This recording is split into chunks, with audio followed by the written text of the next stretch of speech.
Halo Sobat Geomatika, kalian tahu nggak? Dalam beberapa dekade terakhir, perubahan iklim telah meningkatkan suhu permukaan laut secara global, yang berdampak pada dinamika laut, termasuk tinggi muka laut. Proyek kami yang berjudul Climate Change Impact to SSH in Gulf of Thailand bertujuan untuk menganalisis pola perubahan SSH akibat iklim, hubungan variabilitas iklim global dengan SSH di Teluk Thailand, serta potensi resiko bencana di wilayah pesisir. Parameter yang dikaji meliputi SST, SSHA, anomali suhu, dan curah hujan dengan data tahun 1997 sampai 2016, khususnya saat fenomena Strong El Nino dan Strong La Nina. Pengolahan data dilakukan dengan Python untuk menghasilkan grafik, peta, dan analisis korelasi antar parameter. Untuk penjelasan lebih lanjutnya, mari simak video berikut. Suhu permukaan laut atau SST menunjukkan pola musiman yang stabil dari tahun ke tahun, dengan suhu puncak biasanya terjadi di bulan Mei atau Juni.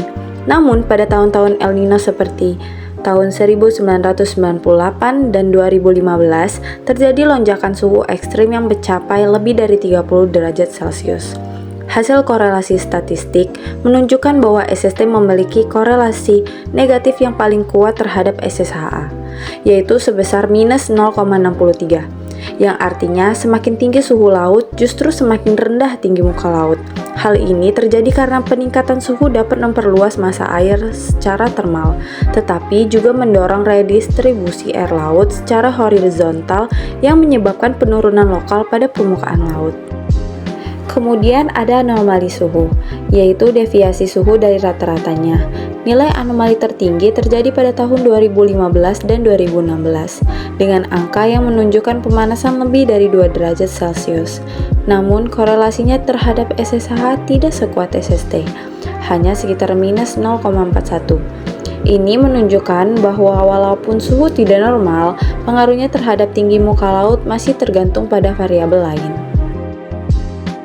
Hasil pengolahan curah hujan menunjukkan bahwa peningkatan tidak selalu diikuti oleh kenaikan SSH.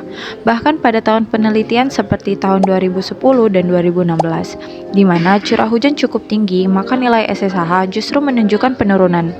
Hal ini mengindikasikan bahwa hubungan antara curah hujan dan SSH di Teluk Thailand cenderung bersifat negatif. Untuk memperkuat hasil korelasi, dilakukan juga analisis Principal Component Analysis atau PCA.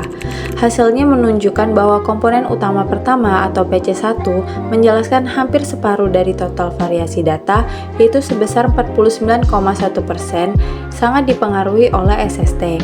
Komponen kedua atau PC2 menjelaskan 25% variasi, lebih dipengaruhi oleh curah hujan. Jika digabungkan, dua komponen ini mencakup 74,1% dari semua informasi dalam dataset, yang artinya cukup representatif.